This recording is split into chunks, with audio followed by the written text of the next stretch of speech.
Today we're going to talk about inflation. To be specific, it's an increase in the average level of prices. It's not a change in any specific price. Some prices might go down, some prices might go up, but if prices are on average increasing, then we say we have inflation. And we measure the average level of prices using a price index. So a persistently rising price index is called inflation, and a persistently falling price index is called deflation. Why do we care about inflation? Well, there's lots of reasons. Inflation is one of the two economic evils. You can think of unemployment and inflation as being two economic evils. One of the biggest issues with inflation, of course, is that it erodes purchasing power. If you have your money in cash and there's inflation, well, the value of that cash is falling with inflation. It's going to be able to buy fewer goods and services. Now, low, steady, and anticipated inflation, like what we've had for almost 30 years up until the recent year, is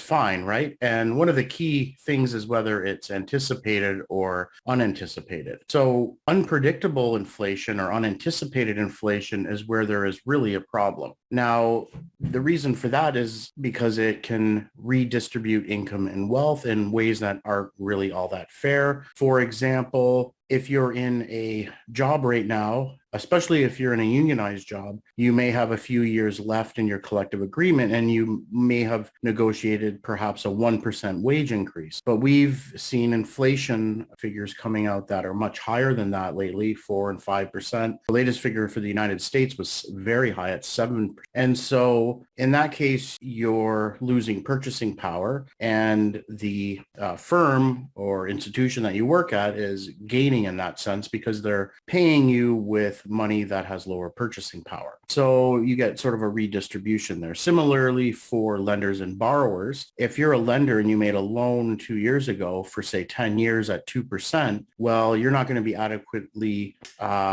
compensated for that inflation. And so you can get this redistribution from lenders to borrowers. Anyways, this is, not an optimal way we want our resources being distributed. It can also lower real GDP and employment. Inflation is very bad, especially when it's unpredictable, because it causes uncertainty in business planning, and ultimately that could lead to lower business investment. And there are a whole host of other issues with that as well. It can be very costly to constantly change your prices and forecast price changes. So you can think a lot of firms would have to spend more time and effort now worrying about inflation, worrying about whether or not prices are going to increase, and they have to come up with strategies on how to deal with it. A lot of activities can be diverted from production into forecasting inflation. Overall, from a societal perspective, this would be a waste of resources. And so overall, inflation is just very bad. It inevitably will lead to higher interest rates as well, because lenders would want to be compensated. Another thing too is people are taxed on their nominal return. So if you put money into an investment and you get a 12% interest rate on it, the tax authority, the CRA, will tax you on that 12% income. They don't subtract off inflation for that. And so you could have had a real return of less than zero, but you would still have to pay taxes. Long story short, it causes a lot of problems. We don't like it. And that's essentially why we care. Now, to understand how we calculate inflation, we first need to understand what a price index is, okay? A price index is what we use to calculate inflation. Now, even before that, we should understand what an index is, a simple index. So I'm first going to cover what a simple index is, then we'll learn about what a price index is, and then we will use a price index to calculate inflation. So a simple index is basically, to create a simple index, you're going to take a series of numbers and do some calculations to them, adjustments, and you'll produce a nice clean series of numbers. So in the example here, we're going to consider annual sales figures.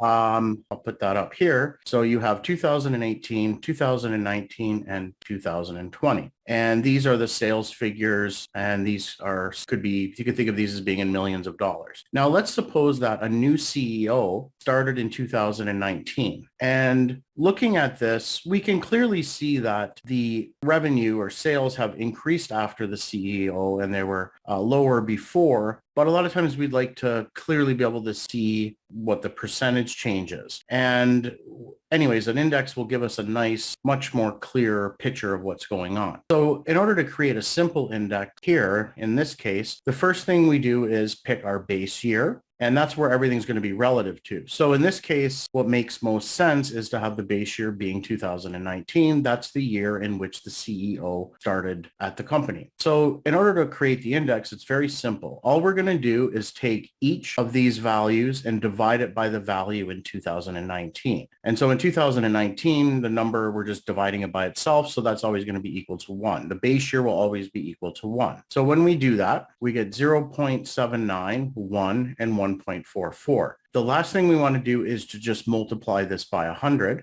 This isn't a percent though. We're just multiplying it by 100 because that's convention and it also makes the series look a little better. So we end up with, so this is a nice clean list of numbers and we can look, we know just, if you have a series of these for many, many years, you can look for where you see 100 and realize that's where everything is relative to. And reading off this immediately, you can see that sales went up 44% after the new CEO was hired. So you can convert any series of numbers into a simple index with this procedure. We'll see with a price index, we're going to do something very similar to this, except that the numbers we are going to be using are going to be the cost of a basket of goods in a certain year. And there's a little more detail in how you go about calculating that basket of goods. We need to know what prices to use in each year, etc. And so we'll cover that now. But first, let's just point out a couple things about the simple index. So this was our sales figures. If we were to calculate the percentage changes between each of these years, we would get this, 44% and then 540 to 680, it's 26%. Our index values, which are here, give you the same thing. If you calculate the percentage change here, you get the same figures. Another thing too is when you look at this, it's not as clear. You can't tell the percentage difference by looking at the index between these two, right? But you could get a sense that it's around 20% or 30% roughly in that range from looking at this. Whereas if you look at the sales figure, it's not as clear what the percentage change is here. Okay, but after 100, any of the numbers relative to the base year here will clearly tell you what the percentage change is. In this case, it's 44%. Okay, so again, it just makes it easier to see what the percentage changes are each year. It's a much cleaner, easy to understand series of numbers. And again, as I said, the only difference between what we're going to do with a price index is here is that the price index we'll use the same procedure that we did on the last slide, but we're going to be using the cost of a basket of goods in each. And so when we follow that procedure, we'll get a price index, and then we can use that to calculate inflation. So a price index is what's called a weighted index. Now, suppose in the previous slide, we use the average prices of all goods in a year. So let's say in the first year, we just took the average price of all the goods and services in the country. We just took an average of the price. And then the next year, we took an average. And then we made an index out of those average numbers like we did on that previous slide.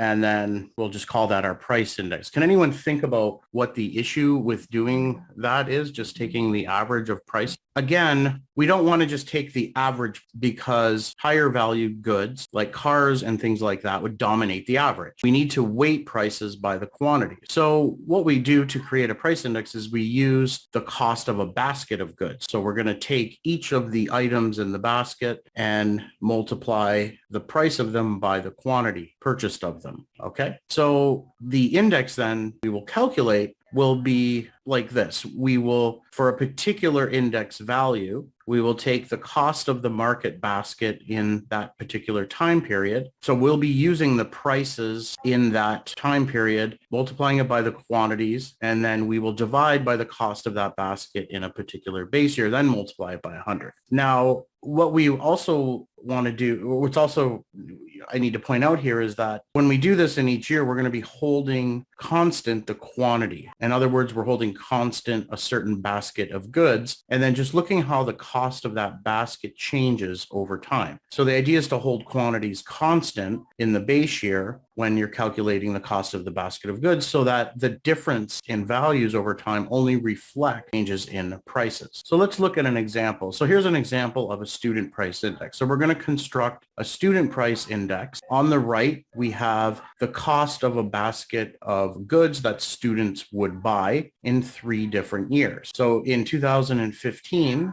we're given the goods, photocopies, pizza, coffee. In fact, they're all the same. So our basket of goods is photocopies, pizza, and coffee. Then we have the price of each one of them. And then we have the amount that's purchased of these over the year. Okay. So if we calculate the cost of the basket of goods in 2015, we get $200. So this is obtained simply by multiplying each of, the price by the respective quantity, and then you take the sum. So this is the expenditures on photocopies, expenditures on pizza, expenditures on coffee. We add it up. When we do that for 2016, we get that the basket costs $230. Note here that we're using the 2015 quantities. We're holding that basket constant, okay? And so the difference between this and this, the 230 and 200, only due to changes in price. And we can see here that the price of photocopies actually fell, but the price of pizza increased and the price of coffee increased as well. So the net effect overall the amount of photocopies that you buy is quite large, but it's also a very low price. So the price changing by 5 cents isn't as big of a deal as something like pizza where the price is much higher. It increased by an entire $1. So anyways, the cost of the basket has increased. Now in 2017, we have a further increase and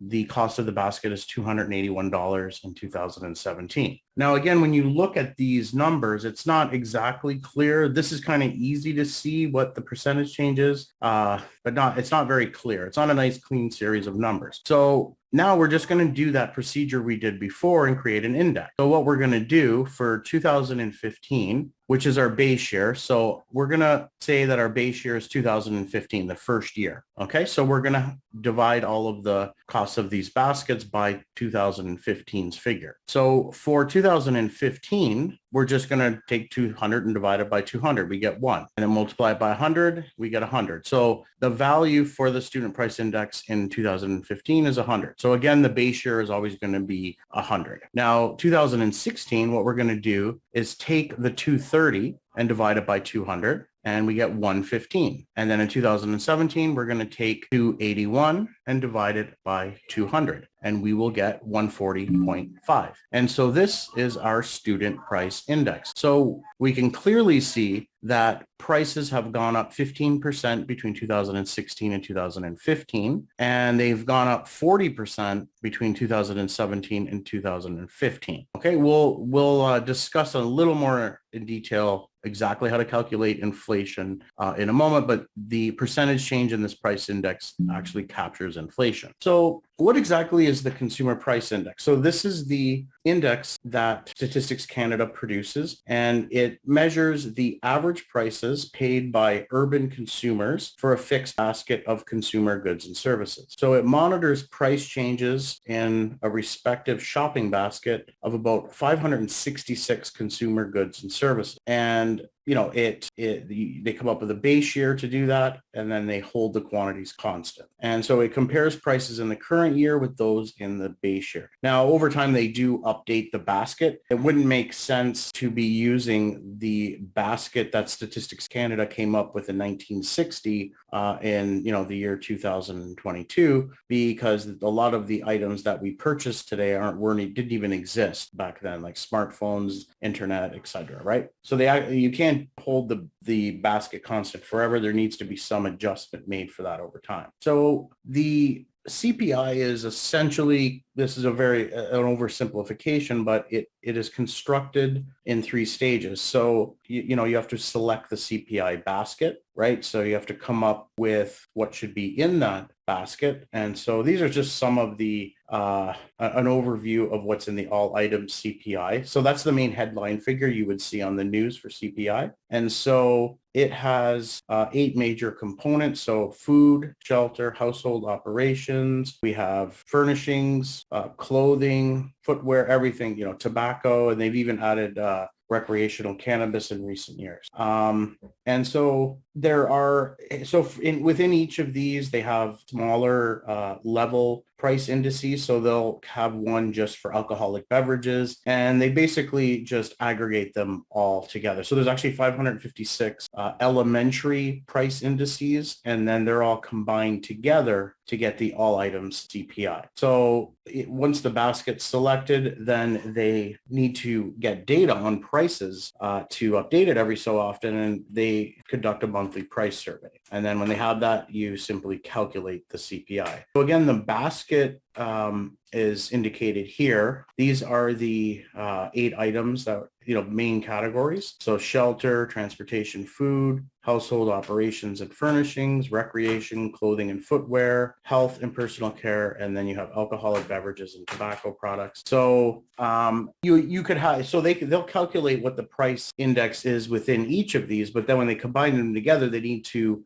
weight each of these items. So they weight shelter at about 27%, transportation, and, you know, these would be based on the averages in an urban area. Okay, and so they're weighted by the relative importance, and then the relative importance would be based on the averages found in urban areas. Okay, and so again, how do you think about how you fit into this, right? So this is just an average, right? So inflation for you in particular, its impact on you depends on what you buy, because all of the price change differently, right? If a lot of the reason why the prices went up in a particular year is because of, say, maybe, I guess the best example would be gasoline prices, and you don't drive or buy gasoline, then, you know, you're not impacted as much by those increases in price. However, when oil or gasoline goes up, it tends to affect all the prices of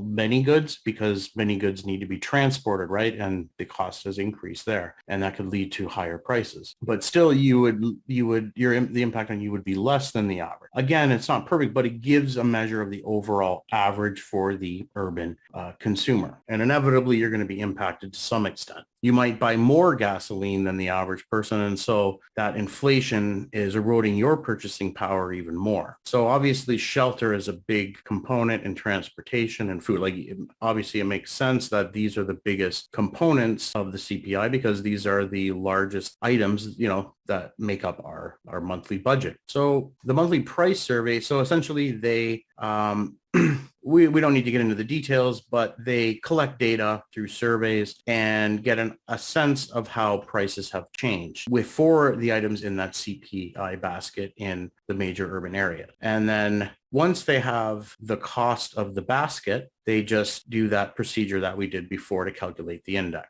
Okay, so they need the base period basket of goods, the cost in the base period, and then the current cost of that basket using current period prices, and then you divide those and multiply by 100. So this is the similar procedure, you know, similar to how we did it for the simple index, except we're using the cost of the basket of goods. So measuring the inflation rate. So we have a good idea now where the price index comes from. And now how do we calculate inflation? Well, it's very simple. It's just the percentage change in the price index. And so the percentage change is just your new minus old over old is an easy way to remember it, or current minus previous over previous. So if you look at this, it's essentially the difference as a proportion to what it was originally. Okay. And so in the case of our student price index, in 2015, we had a value of 100. In 2016, we had a value of 115. And so inflation between these 2 years is equal to 15%. And then between 2017 and 2016, if we take the percentage change between these two, new minus old over old divided by, new minus old over old, and then multiplied by 100, we will get 22.2%. And then we can also clearly see that over the whole period here, prices went up by 40%. So inflation is when the average price of goods and services in an entire economy are increasing over time. Typically, if we have inflation, we're saying that we're sort of thinking this has to be positive for one, right? The percentage change in price has to be positive. And typically we're thinking of this inflation rate over a few years as increasing. Now, disinflation, again, would be where you have positive and prices are higher than the year before, but the change is falling. So inflation could be 8% here, 6% here, 2% here. And so we would say there's disinflation. Overall, there's inflation in every year, but we would call it like a trend like this, disinflation. And then if the price index is less than the year before, that we would call deflation. Okay. Deflation is when you have negative price changes. So the prices are falling on average. Disinflation, you still have prices increasing, but they're, increasing at a decreasing rate. Okay. So just some extra. So what would be ideal is if you have, I guess the main consensus would be if you have very low inflation, like 1 or 2%, and that it stays at that level. So it's easily predictable. That's the optimum. We don't want to have high inflation. Okay. So here we have two charts. We have a graph of the price index, the CPI in Canada. This is from 1970 to 2020. And then we know here that they used 2002 as the base year, okay? Because it says 2002 is equal to 100. And so if we look for 100 on here, we should see, 100's right here. That's around 2002. And so we know, the index values are all above 100 here and they're all below 100 here. Now, this is a graph of inflation. We can infer inflation from here because we can see, if this is very steep, then inflation must be higher. Flat, if this goes down and decreases, then we know that we'll have deflation. But a graph of inflation shows a graph of the percentage changes between consecutive years in this above diagram. So that would be this diagram below. Okay, so this shows the inflation rate in Canada from 1970 to 2000. Now, there's an interesting pattern here. Can anyone tell me what the pattern you see here is? Anyone? Yes, Rowan. So although specifically after the early 1990s, the inflation rate was pretty tame. It seemed to be very it's much less volatile than in the 70s and 80s. If you look at the 70s and 80s, you had inflation jumping up well over 10%, going back down, up, down, creates a lot of problem. In the early 1990s, the Bank of Canada decided to take a hard stance against inflation. They decided to target inflation, and essentially what they did was they would manipulate the overnight interest rates, to ensure that inflation stays between 1 and 3%. Now, I'm just going to take a look at Google, and we're going to take a look at a more updated version of this with COVID. So if we look at inflation here, we can see that, again, since the early 90s, tamed, under control. This is great. Many economists believe leads to more long-term economic growth. So when you have inflation stable, low, and predictable, it's very good. Then this needs to be updated a little bit, but you can see it's starting to jump up because of COVID. And if we look at the United States, even higher. And so, 5% inflation, we haven't seen that. There's a little blurb here, but really we haven't seen that since, almost 30 years. So we're in very uncharted territories, I wouldn't say uncharted. We've had high inflation in the past, but we haven't had it in a very long time. And so it's becoming a big concern. And the central banks are already talking about increasing interest rates. There's also been talk that they may need to create a recession to get this under control. Now, the inflation here isn't just overstimulated economy. A lot of it is also because of shortages and all of the other issues that the related supply issues that COVID has created. So again, when we see that this is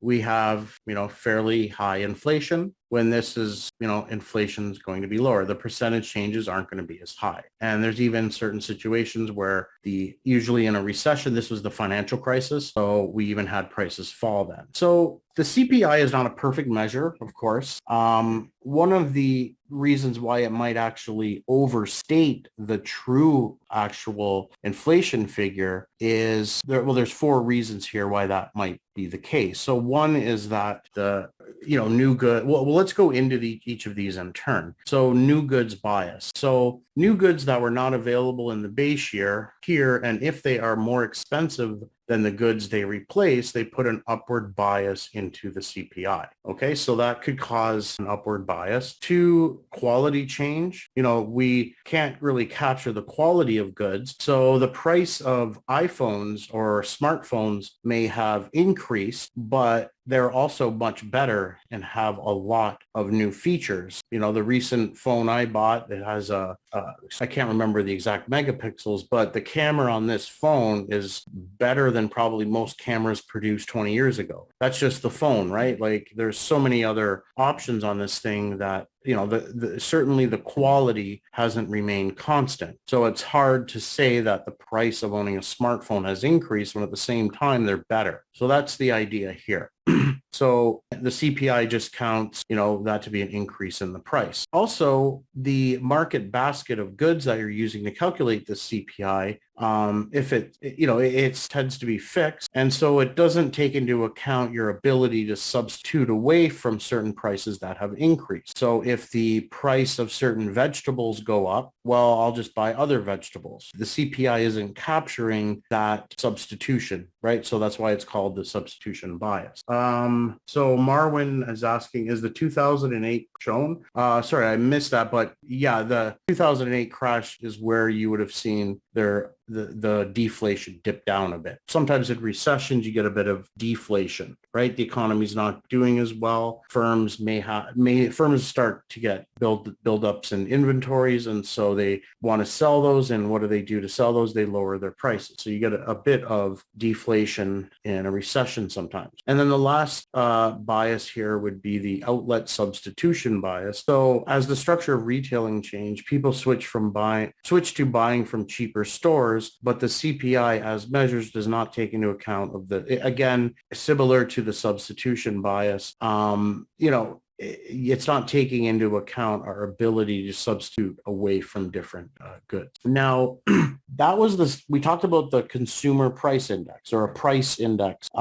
So a price index in general would be any average measure of the prices in the economy. The one we just looked at was specific. It was the consumer price index, and it was on the basket of goods an urban consumer on average would consume. But there are other measures of price indices. One is the GDP Deflator, and another one is called the Chained Price Index for Consumption. We'll talk about each of these briefly in turn. The GDP Deflator is simply a price index, and it's obtained from taking nominal GDP and dividing it by real GDP. So remember, we learned how to calculate nominal and real GDP. So if you think of multiplying the prices and quantities of every goods produced in the economy, and you're using the current prices and current quantities, and you're calculating GDP in each particular year, again, using the current prices and quantities within those years, you get your nominal GDP. But if you want real GDP, remember we would hold prices constant in a particular year and then calculate GDP just using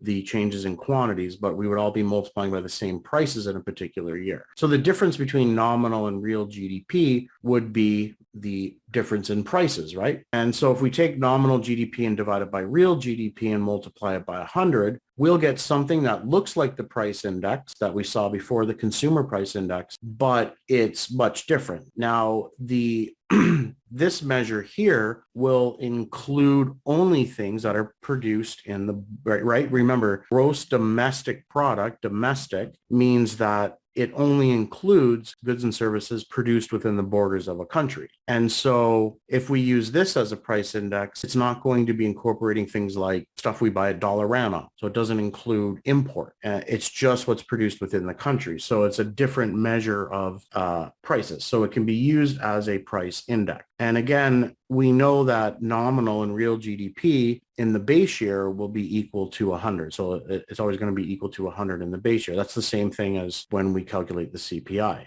So in the period 2000 to 2016, the GDP deflator increased at an average annual rate of 1.9%. And that's 0.3 percentage points different than the CPI inflation figure. Okay, so they're very close, but this tends to be a little bit, well, over this period in any case, tended to be a little bit lower. And you can also use this thing called the chained price index for consumption. We won't get into too much of the details here, but similar to the GDP deflator, you're taking a nominal series, a nominal value in a particular year and dividing it by a real value. In this case, we're using consumption expenditure. So these are the consumption expenditure items in GDP. So C plus I plus G, et cetera, right? So you would get a measure of these expenditures in nominal terms and in real terms, divide them, and you'll get another series of numbers that can be used as a price index. So the thing with this here is that, well, actually both of them, sorry. So that's another thing to point out too, is that the GDP so when you're thinking of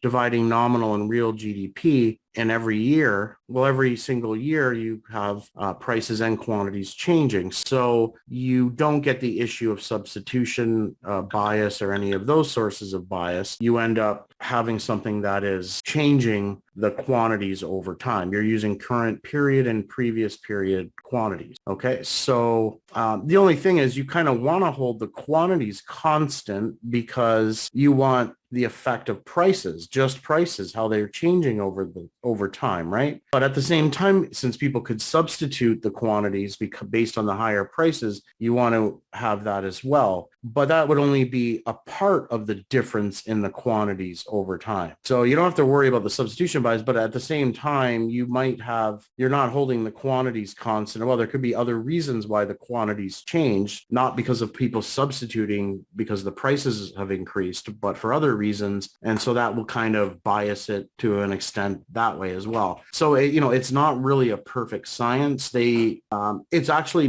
very complex. If you can go on Statistics Canada website and get into the nitty gritty on how they calculate the CPI. We're just getting the basic idea. There's a lot of complicating issues that we haven't covered, but for the most part, they do hold the basket fixed, but just for a relatively brief period of time, and then they update it for to help offset some of the substitution bias. But they don't update it every year, but they hold it constant only for a few years. Anyways, we're just getting the main idea here. Now, we can see here that this measure here, this chain price index for consumption, increased at an average rate of 1.8% per year. And so that's about 0.4 percentage points below the CPI inflation rate. So both of these measures tend to be lower than the CPI inflation. Now, also remember that these measures here this measure probably would include imports. Yes, it would, but yeah, because it's using the GDP. But the GDP deflator won't include imports at all. So if the prices of imports increase a lot, then the GDP deflator would be understating inflation. Now, we saw earlier that the Statistics Canada creates a whole bunch of elementary price indices, and then they're combining them all together. So they have a lot of data, and they can they can create customized indexes, right? They can take out some of those elements and play around with what should be in there. The main published figure is the all item CPI, where they have all of the elementary aggregates in there.